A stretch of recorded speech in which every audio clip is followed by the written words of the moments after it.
Good morning everyone, it's Maria Russell here with you today, and I am back for Trinity Stamps. I'm going to share with you this Fall Slimline Card showcasing the Treetop Adventure stamp set. This is a really cute stamp set and is made perfectly for slimline dies, and it features this huge tree with the tree house and the kids, as well as some other images that you can add to your scene. I'm also using a sentiment for almost everything. This stamp set is a must-have because it has all of the sentiments that you need for your cards. I'm also going to use the blending brushes from Trinity, and I'm using two here with the white bristles, as well as my Harmony Quick Dry dye inks, this Distress Oxide peacock feathers, and a cloud stencil. And this is the card that we're going to make today. To begin, I'm going to stamp the images on some Nina Solar White cardstock, and I've already cut the cardstock to 3.5 by 8.5, and I'm just going to stamp this using the Spectrum Noir alcohol proof ink. To color the images, I'm going to use my tri-blend markers as well as my classic markers and also some Copic markers. Before I color them though, I'm going to use the blending brushes to just add some colors to the tree. Since this is quite a huge image, I thought that it's better to blend some colors, and then the tree trunk with the leaves, I will be using my markers to color them in. Since this is a fall theme card, I was using the yellows and the golden yellow, which is the lemon tonic, and the honey pot. Now I'm going to use my tri-blend markers to color the images in. This is not going to be a long coloring, so don't worry, I'm not going to bore you. But if you would like to skip this, please go ahead and skip the coloring process. Since this is a huge card, as you can see, there were a lot of images to color, so I will only mainly show you how I colored the tree and also the tree house.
To die cut the image, I am going to use the coordinating die, and I really love how Tanisa designed these dies because it actually cuts the side and the top, so that if you have a card base that is bigger than what you have here, then you can basically make a bigger card.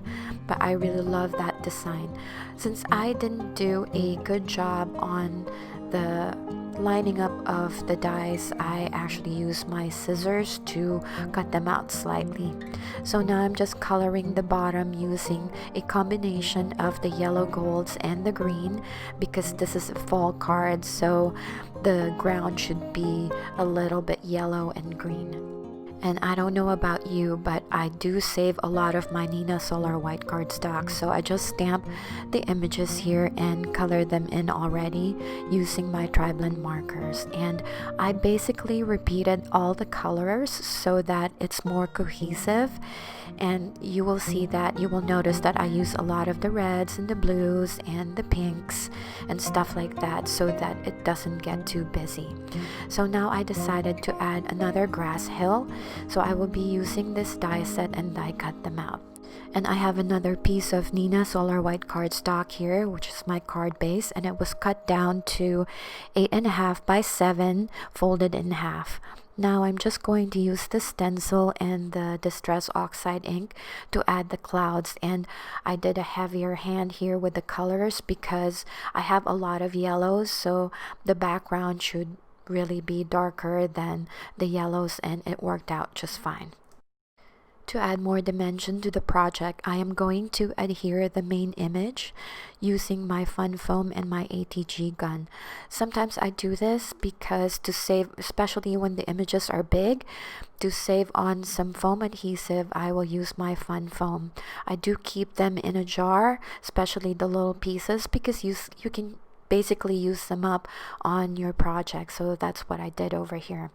The grass hill will be adhered using my ATG gun, and then the images with the girl and the boy and a couple of the other images will be added using some liquid glue and some foam adhesive. I really had so much fun creating this card because this stamp set is so packed full of images that you can add to create your scene. Like, look at those little banners, they are so cute, and there's also that flag with the skull and the little birdhouse. Basically everything that you need to create a really cute scene for your cards, so this is a must-have.